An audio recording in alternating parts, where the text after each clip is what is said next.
आंखों देखी। नमस्कार, आंखों देखी में आपका स्वागत है।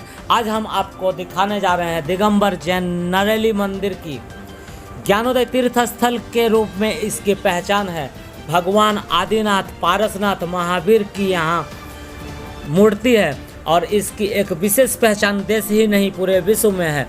विद्यासागर जी महाराज ने किए थे इसका निर्माण और अभी सुधा सागर जी के देखरेख में है। हम बताना चाहेंगे राजस्थान के अजमेर जिला मुख्यालय से महज 7 किलोमीटर की दूरी पर है श्री दिगंबर जैन ज्ञानोदय। इसकी भव्यता बेमिसाल है और यहाँ कार्यालय प्रभारी के रूप में अभी रजनीश जी मौजूद हैं एवं सुकांत बयाजी महाराज ब्रह्मचारी के रूप में यहाँ हैं।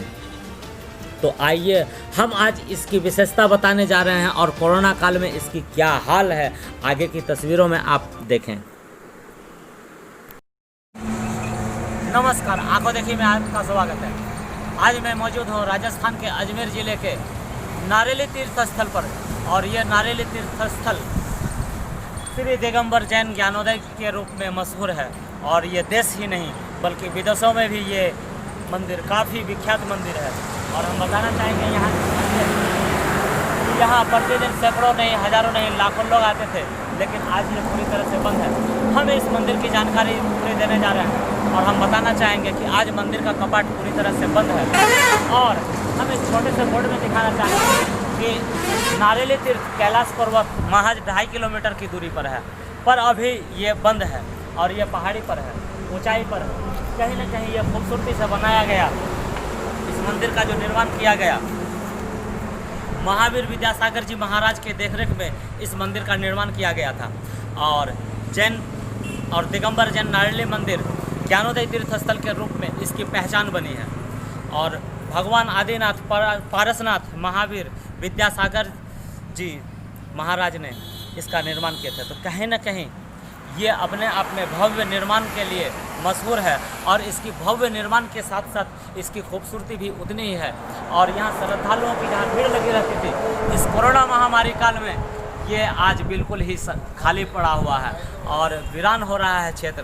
तो हम कहना चाहेंगे कि इस प्रकार से ये वीरान अच्छी नहीं है। हम बताना चाहेंगे कि किसी भी विषय वस्तु को लेकर किसी भी महामारी हो चाहे किसी भी प्रकार की कोई परेशानी हो, जब सारे रास्ते बंद हो जाते हैं तो लोग इस रास्ते पर आते हैं। लेकिन ये कपाट आज पूरी तरह से कानूनी रूप से बंद है। ये हमारे लिए दुखद है, हमारे देश के लिए दुखद है, उन श्रद्धालुओं के लिए दुखद है जो यहाँ आते थे और अपनी मांगें रखते थे और उनकी मांगें भी पूरी होती थी। यहाँ के पंडितों के लिए भी ये अच्छी बात बिल्कुल ही नहीं है। कहीं ना कहीं केंद्र सरकार की नीति हमारे लिए देश के लिए अच्छी नहीं है, क्योंकि ये जो लॉकडाउन की प्रक्रिया चल रही है ये हमारे लिए अच्छा नहीं है, क्योंकि कोरोना इससे काबू में नहीं आ रहा है। जिस प्रकार से आप सुनते होंगे, कई फिल्मों में भी आपने सुने थे, तारीख पर फैसले नहीं आते, उसी प्रकार से ठीक उसी प्रकार से लॉकडाउन तो लगे जा रहे हैं, पर कोरोना पर कोई काबू नहीं पाया जा रहा। ना तो इसका वैक्सीन है ना इसकी दवाई है। अगर इसका कहीं ना कहीं कुछ उपाय अगर था तो आत्मा के शांति के लिए इस दरवाजे के अंदर में इसका उपाय था, लेकिन ये कपाट आज पूरी तरह से बंद है। ये हमारे लिए दुखद है। जब सारे रास्ते बंद होते हैं तो ये रास्ते खुले होते हैं मांगने के लिए। कहीं ना कहीं आज हम दुख की विकराल घड़ी में हैं और यहाँ इस प्रकार से सन्नाटा पड़ा हुआ है इस क्षेत्र में। हमारे गहलोत सरकार को चाहिए इस विषय वस्तु पर सोचना चाहिए कि ऐसे तीर्थ स्थलों को बंद क्यों करें।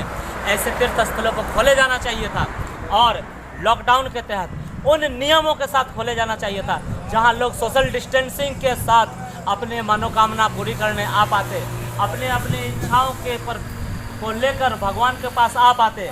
और सोशल डिस्टेंसिंग के लिए यहाँ जगह की कमी नहीं है। उन नियमों को रखे जाते हैं कि कैसे कितनी दूरी पर रहना है, 3 फुट नहीं, यहाँ तो लोग 30-30 फुट की दूरी पर भी श्रद्धालु आ सकते थे। लेकिन इसे पूरी तरह से इस कपाट को बंद किया गया। कपाट खोले गए कोरोना काल के शुरुआत में विदेशों के लिए हवाई जहाज से भर कर आए, पर आज गरीबों, दिनहीनों, मध्यम वर्ग सभी के लिए सारे कपाट बंद हो गए। यहाँ तक कि भगवान के भी कपाट बंद हो गए।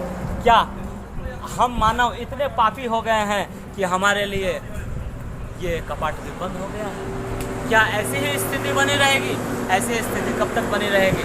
तो हम केंद्र सरकार की तो बात नहीं करेंगे, पर हम अशोक गहलोत जी के बारे में कहना चाहेंगे कि इस तीर्थ स्थल को, ये जैनी तीर्थ स्थल है और ये सिर्फ देश ही नहीं विदेशों से भी लोग यहाँ आते हैं और जैन धर्मावलंबी के लोग यहाँ आस्थापूर्ण ढंग से अपनी पूजा याचना करते हैं। और आज देखिए इन दूर दूर की तस्वीरों में, आप दूर की तस्वीरों, ऊपर टीले में बनाई गई मंदिर काफ़ी खूबसूरत और भव्यता के साथ जानी जाती है।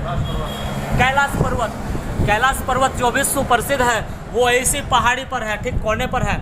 हम पूरी तरह से इसे दिखा नहीं पा रहे हैं, लेकिन यह हमारे लिए दुखद है कि हम यहाँ तक आने के बाद भी कैलाश पर्वत की दर्शन नहीं कर पा रहे हैं। यह हमारे लिए दुखद है। आप मुख्य द्वार से ली जा रही तस्वीरों को आप देखकर इसकी भव्यता के बारे में सोच सकते हैं। इसके निर्माण में कितने समय लगे होंगे, कितने सारे लोग इसमें कार्य किए होंगे और कितने सारे पंडित यहाँ रहते होंगे।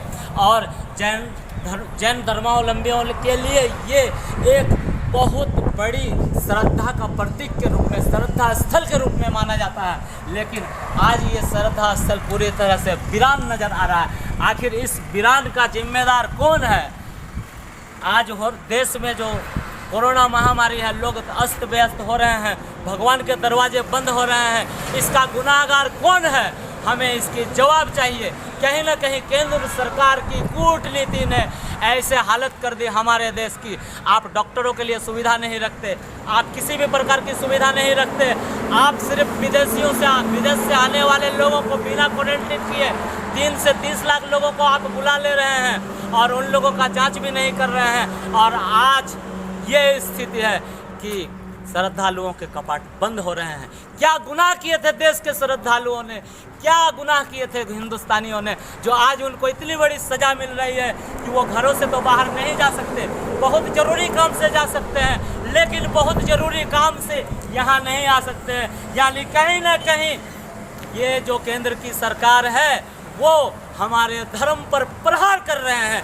क्योंकि इस प्रहारता को देखी जा सकती है कि लोग जब कहीं कोई रास्ता नहीं बचता है जब इंसान के लिए, तो वो इस रास्ते पर आते हैं। तो क्या ये हमारे जरूरी का लोग कहते हैं लॉकडाउन का पालन करो, बहुत ज़रूरी काम पड़ने पर जाओ, सब्जियां लेने जाओ, दवाई लेने जाओ, लेकिन तीर्थ स्थल मत जाओ। मतलब ये हमारे ज़िंदगी के ज़रूरी कामों से बाहर हो चुका है। ये हद हो गई सरकार की। सरकार अब तो जाग जाओ, अपनी नीति को बदलो। ब्यूरो रिपोर्ट आपको देखिए।